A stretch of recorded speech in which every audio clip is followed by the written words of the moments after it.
இங்கே தமிழ்நாட்டில் மட்டும்தான், அதுவும் சென்னை பெருநகரத்தில் இன்றைக்கி தொடர்ச்சியாக தினந்தோறும் இன்றைக்கி வந்து இந்திக்காரனுங்க படையெடுத்து வரான். எதுக்கு வரான் படையெடுத்து ஏன் வரீங்க? வந்து எங்கள் குழந்தைங்களுடைய வாழ்க்கையை சீரழிக்கிறீங்க. அப்போ இனிமேல் என் பொண்ணை தொட்டு பறிப்பு இவன் மாட்டின ஆரம்பத்தில் சம்பவத்தில் பிரச்சனையில் இது பண்ண அந்த பாலியல் தாக்குதல் நடத்த அந்த பையன் மாட்டினானா நாங்களும் தேடின்னு தான் இருக்கிறோம். நாங்களும் எங்கள் கட்சி சார்பாக எங்கள் தமிழர் முன்னேற்றப்பட டீம் ஃபார்ம் பண்ணி காவல்துறை 6 தனிப்படைனா நாங்கள் 10 தனிப்படை போட்டிருக்கோம்.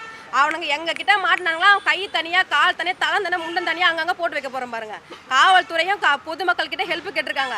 ஆனால் இது ஹெல்ப்பாக நாங்கள் எடுத்துக்க மாட்டோம். அவன் சிக்கன் ஆனால் ஏன்னா இது வந்து சும்மா போகிற போக்கில் வேறு ஏதோ சம்பவம் கிடையாது. ஒரு குழந்தை நிராயுதபானே புத்தக பையோட போகிறப்ப ஒரு குழந்தைய தூக்கிட்டு வந்து கற்பழிச்சிருக்கிறான். அந்த குழந்தை இன்னொரு குழந்தைய காப்பாற்றி இருக்குது. அப்போ என் குழந்தையோடைய பாதுகாப்பு எங்களுடைய இதுக்கப்புறம் வருகின்ற எங்களுடைய குழந்தைகளை பாதுகாக்கிறதுக்கு ஒரு ஆளை நாங்கள் சம்பவம் பண்ணி முடிச்சு நாங்கள் வழக்கே வாங்குகிறோம்.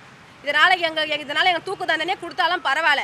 எங்கள் குழந்தையுடைய மானத்தையே கற்பியை நாங்கள் காப்பாற்றணும்னா அவன் மாட்டினான்னு வைங்க, அவன் தலையை துண்டாக வெட்டி நாங்கள் வச்சுருவோம்.